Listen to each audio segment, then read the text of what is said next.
I don't know whether there was something specifically that grabbed you here, because you're a smart man when it comes to knowing what people like to see up on screen. I think it was the character. The character's so funny and vivacious and gets into a lot of the same problems that a lot of young women get into.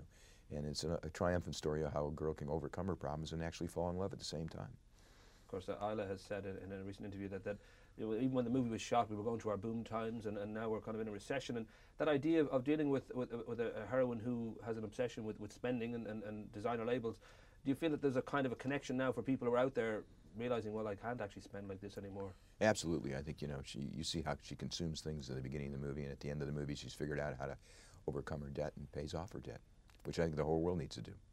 I guess in Hollywood terms, if you're pitching this, it's sort of part Devil Wears Prada, part Legally Blonde, part Being There, and maybe even part the Imelda Marcos story. I don't know whether you had reference points, when you were thinking of certain kind of styles or certain movies that would click with this. No, I think we wanted to make it original. I think the book is such an original voice. Sophie Casella was with us the entire time, and worked with the screenwriters and worked with all the characters to make sure they were true to her story and her book. And it's very unusual in Hollywood that an author actually likes what Hollywood does with their novels, and she's actually with us.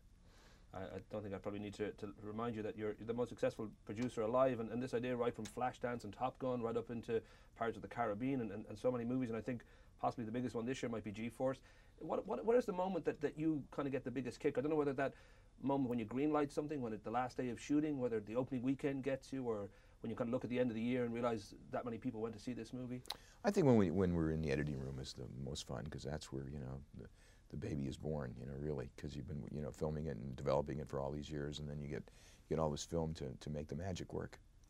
And Time magazine in the middle of last year kind of said the very fact that you know, not only the most successful movie producer, but now given your work on television, that you might just be the most successful producer on TV. Your 1,000th episode was appearing on television. Is that those kind of moments, are they another day at the office for you, or is there a sense that you know, I don't know whether you get surprised by the level of success that tends to happen?